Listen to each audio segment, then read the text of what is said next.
السلام عليكم ورحمة daawadayaal gabi ahaanba maanta waxaan halkani ku eegi doonaa isku soo bixi BBI Garissa lagu qabtay maxaad ka ogtahay dhacdooyinka la yaab kale halkaas ka dhacay Mudane Raila waxa uu taagan yahay dameerkii waa uu daalay tukaona punda imechoka punda gaabanaha waa lagu dhagan yahay talow yaa ku dhagan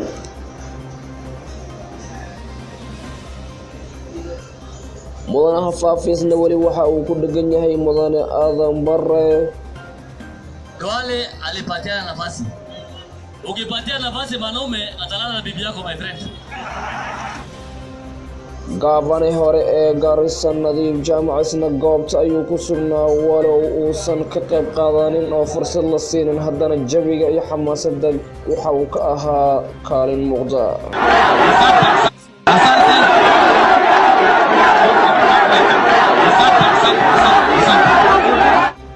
haatan waa qodobadaasi oo faahfaahsan 23 bishan ayaa waxay ahayd maalin taariikhi ah oo dadii uga ku dhaqan gobolada waqooyi ee dalka khaasatan waqooyi bari Kenya iyo madaxdooda ay aragtidooda iyo tabashadooda u gudbinayeen ra'iisul wasaarihii hore ee dalka Mudane Raila Odinga xafladdu waxay ahayd mid heer sare loo soo abaabulay oo muddo laga soo shaqaynayay kumanaan dadweyne ayaa soo buuxdhaafiyay garoonka weyn ee Garissa Primary iyadoo weliba ammaanka si aad ah loo adkeeyay Mudane Raila Odinga oo halkaasi ka hadlay ayaa yiri sida tan mezidi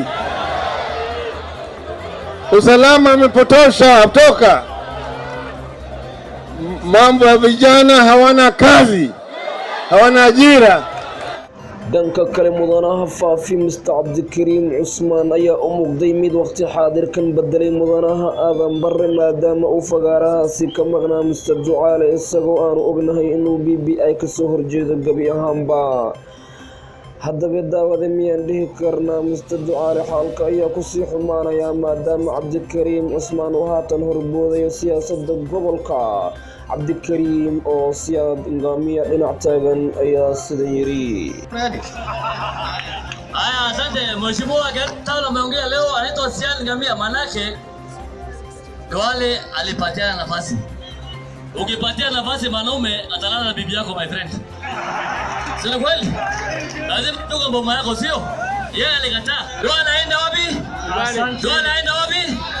Duale anaenda wapi? Asante. Duale anaenda wapi? Sisi tuko BBI.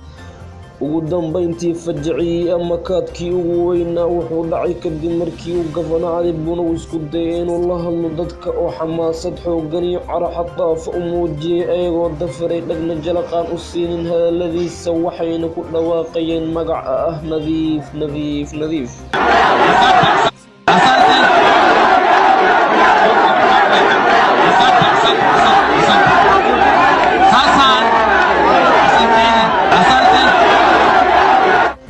waxaase gaabanaha xaalku ku sii xumaaday kadib markii xafladdu dhammaatay dadkuna ay ku soo xoomeen Mr. Nadiif jacaylkooda iyo weliba inay muujinayeen sida ay u tabayaan hogaaminta wacan ee Mr. Nadiif dadku way ooman yihiin isbedel ay u baahan yihiin horumar bay rabaan qofka alla uu jecel yahay ayaa weliba dadkuna jeclaadaan